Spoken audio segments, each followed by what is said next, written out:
ఎప్పటి నుంచి ఎదురు చూసిన పుష్ప 2 ట్రైలర్ అయితే వచ్చింది. ఈ ట్రైలర్ ఎలా ఉందిరా చెప్పు అంటే బాగుంది అని చెప్పలేము, బాగా లేదు అని చెప్పలేము. నచ్చింది, బాగుంది, సినిమా కోసం ఎదురు చూసేలాగా ఉంది. ఇంకా అంతకు మించి ఎక్కువ మాట్లాడకూడదేమో. ఫస్ట్ ఆఫ్ ఆల్ ఈ ట్రైలర్లో ఉన్న ప్లస్ పాయింట్స్ మాట్లాడుకుందాం. ఈ ట్రైలర్లో రిచ్నెస్ నిజంగా అదిరిపోయింది. ఒక్కొక్క విజువల్, ఒక్కొక్క షాట్ డైమండ్ లెక్క మత్తి పోతుంది అన్నట్టు ఉంది భయ్య. నిజంగా ఆ గ్రాండ్యూర్నెస్, అసలు భారీతనం ఉట్టి పడుతుంది అన్నమాట. 100 కోట్ల బడ్జెట్ అయితే అలవోకగా పెట్టారని తెలుస్తుంది. ఇంకా అల్లు అర్జున్ని 1 మ్యాన్ ఆర్మీ లాగా చూపించారు. ఇంకా వేరే లెవెల్ అన్నమాట. ఇంకా నెక్స్ట్ వచ్చేసి ఈ ట్రైలర్ చూస్తుంటే అర్థమవుతుంది ఏంటంటే ఈసారి స్టోరీ చాలా ఎక్కువసేపు ఉండబోతుంది. స్టోరీ చాలా గట్టిగానే ప్లాన్ చేశాడు. ట్విస్ట్లు, ఎమోషనల్ సీన్లు, రొమాన్స్ మొత్తం కూడా గట్టిగా వర్కౌట్ అవుతుందని అర్థమవుతూనే ఉంది. సో ఖచ్చితంగా పుష్ప 2 మూవీ అయితే స్టోరీ విషయంలో, స్క్రీన్ ప్లే విషయంలో ఎక్కడ డిసప్పాయింట్మెంట్ చేయడు అని ట్రైలర్ ద్వారా చెప్పకనే చెప్పేశారు. ఇప్పుడు నెగిటివ్ పాయింట్స్ మాట్లాడాలి. ఫస్ట్ ఆఫ్ ఆల్ ట్రైలర్కి ఇచ్చిన బీజం నాకు అంతగా ఎక్కలేదు. మీరు నమ్మినా నమ్మకపోయినా నాకైతే అలాగే అనిపించింది. బీజం విషయంలో ఇంకొంచెం ఎక్కువ వర్క్ చేసి ఉంటే బాగుండేది.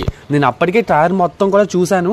అండ్ కింద డిస్క్రిప్షను, ఆ పోస్టర్ మొత్తం అన్ని చూసిన తర్వాత నాకు అర్థమైంది ఏంటంటే, మీరు గమనించారో లేదో, ఒక డిఎస్పి పేరు మాత్రమే వేశారు. ఇంకా మిగిలిన మ్యూజిక్ డైరెక్టర్ పేరు ఎవరూ వేయలేదు. యాక్చువల్లీ తమన్, శామ్ సిఎస్, ఇంకా అంజనీష్ లోక్నాథ్ ఇలా చాలామంది మ్యూజిక్ డైరెక్టర్లు పుష్ప మూవీ కోసం పనిచేస్తున్నారు. మరి ట్రయల్కి బీజం ఇచ్చింది డిఎస్పి అని చెప్తున్నారు. ఈవెన్ ట్విట్టర్లో కూడా అదే ఫోటో ఉంది. ఇక్కడ ట్రైలర్లో కూడా డిఎస్పి పేరు మాత్రమే వేశారు, మిగిలిన ఎవరి పేర్లు వేయలేదు. కానీ వర్క్ చూస్తుంటే డిఎస్పి ఇచ్చిన వర్క్లా అనిపించలేదు భయ్య. నాకెందుకో కొన్ని చోట్ల బీజిఎం వేరే సినిమాల నుంచి ఇన్స్పైర్ అయి పెట్టినట్టు అనిపించింది. ఫర్ ఎగ్జాంపుల్ ఒకటి చెప్పాలంటే, వేదాల మూవీలో అజిత్ నడుచుకుంటూ వస్తుంటే ఒకటి ఉంటుంది, టిరి టిటి టిరి టిటి టీ టిరి టిటి, సేమ్ అదే ఇక్కడ దింపినట్టు అనిపించింది నాకైతే. ఇలాంటి కాపీ ట్యూన్లు ఎవరిస్తారు మీకు నేను కొత్తగా చెప్పక్కర్లేదు. బట్ ఏదేమైనా బ్యాక్గ్రౌండ్ మ్యూజిక్ విషయంలో నాకు ట్రైలర్ నుంచే డౌట్స్ అయితే మొదలయ్యాయి. ఇంకా ట్రైలర్లో బీజిఎం దెబ్బేసిన సినిమాలో మాత్రం ఆ మిస్టేక్ రిపీట్ అవ్వకుండా జాగ్రత్తగా ఉంటారని నేనైతే ఆశిస్తున్నాను. ఫస్ట్ ఆఫ్ ఆల్ ఏంటంటే, ఇంతమంది మ్యూజిక్ డైరెక్టర్లు ఒక సినిమాకి పనిచేస్తే వర్క్ తేడా కొట్టేస్తుంది. చూద్దాం మరి ఏం జరుగుతుందో. సినిమా రిలీజ్కి చాలా తక్కువ టైం ఉంది, ఇంకా అవుట్పుట్ అయితే రెడీ అవ్వలేదంట. అది పక్కన పెట్టండి. ఇంకా నెక్స్ట్ వచ్చేసి అసలు పుష్ప పార్ట్ 1 ఎందుకు హిట్ అయింది?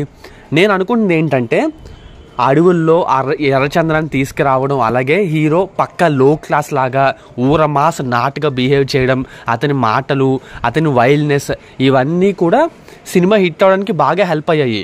కానీ పుష్ప 2లో నాకు అసలు ఏమీ కనిపించలేదు భయ్య. సరే మీరు అంటారు, పుష్ప పార్ట్ 1 కంటిన్యూషన్ స్టోరీ కదా, పుష్ప బాగా డబ్బులు సంపాదించి ఎదుగుతాడు, ఇంటర్నేషనల్ లెవెల్కి వెళ్తాడు, చైనీస్ ఫైటర్లతో ఫైట్ చేస్తాడు, సరే అతను ఇల్లు కట్టుకుంటాడు, రిచ్గా చూపించాలి కదా మరి అంటారు.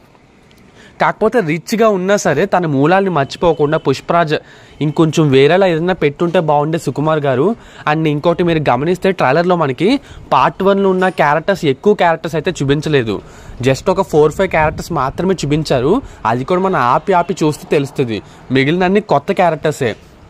అండ్ ఈ ట్రైలర్లో మొత్తం ట్రైలర్ కట్ అంతా కూడా అల్లు అర్జున్నే మెయిన్ ఎక్కువ హైలైట్ చేసేలాగా పుష్పరాజ్ని మాత్రమే చూపించారు.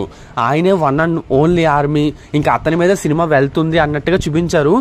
అనసూయ క్యారెక్టర్స్ వీటన్నిటికీ ఏమీ బిల్డప్ లేదు. ఓన్లీ అల్లు అర్జున్ వర్సెస్ మన బన్వర్ సింగ్ షెకావత్, వీళ్ళిద్దరి మధ్య ఉంటుంది సినిమా అన్నట్టుగా చూపించారు. అండ్ మీకు తెలుసో తెలీదో, పుష్ప 2 క్లైమాక్స్లో మన బన్వర్ సింగ్ షెకావత్ చనిపోడు, మళ్ళీ పుష్ప 3లో కూడా వస్తాడు.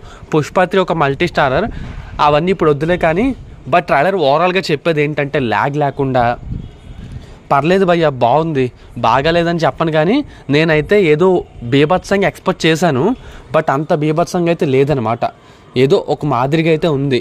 విజువల్స్ మాత్రం నిజంగా అదిరిపోయాయి. అండ్ షాకింగ్ సర్ప్రైజ్ ఏంటంటే, సినిమా 3Dలో వస్తుంది. పుష్ప లాంటి సినిమా 3Dలో అయితే అవసరం లేదు భయ్య. మరి మూవీ టీం వాళ్ళు ఎందుకు అనవసరంగా డబ్బులు ఖర్చు చేసి టైం వేస్ట్ చేసుకుంటున్నారో. దీనికంటే బీజిఎం మిగిలిన వాటి మీద సరిగ్గా వర్కౌట్ చేస్తే బాగుంటుంది. బట్ అట్లీస్ట్ ఆ కిసిక్ సాంగ్, ఐటమ్ సాంగ్ వచ్చి కొంచెం వైరల్ అయిందనుకో, ఇవన్నీ కూడా కవర్ అవుతాయి. అండ్ సినిమా రిలీజ్కి ముందు ఏదైనా రిలీజ్ ట్రైలర్ లాంటిది ఒక నోషన్ వచ్చేలాగా ప్లాన్ చేస్తే అది కూడా బాగానే ఉంటుంది. మరి దీనిపై మీరేమంటారు కింద కామెంట్ రాయండి. అండ్ మళ్ళీ మీరు అడగచ్చు, అరే నువ్వు ట్రైలర్కి డిఎస్పి బీజిఎం ఇవ్వలేదని ఎలా చెప్తున్నావు అని బూతులు తిట్టద్దు. నేను చెప్పేది వినండి ముందు. యాక్చువల్లీ డిఎస్పిని తీసేశారు, బీజిఎం వర్క్ నుంచి తీసేశారు ఆయన్ని. మరి అలాంటిది మళ్ళీ ట్రైలర్కి బీజిఎం వర్క్ ఇచ్చాడంటే ఎలా నమ్మాలి భయ్యా? అంటే ఫోటో దిగి పెట్టేస్తే ట్విట్టర్లో ఇచ్చేస్తున్నట్ట? కాదు కదా, ఆయనకు కూడా హట్ అవుతారు, ఫీలింగ్స్ ఉంటాయి.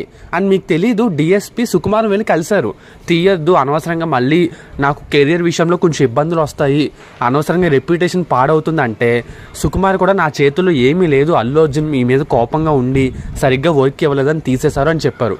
అలాంటి ఆయన్ని మళ్ళీ ట్రైలర్ ఎడిటింగ్ చేస్తున్నప్పుడు పిలిచి బాబు నువ్వు బీజిఎం ఇవ్వమ్మా అంటారా?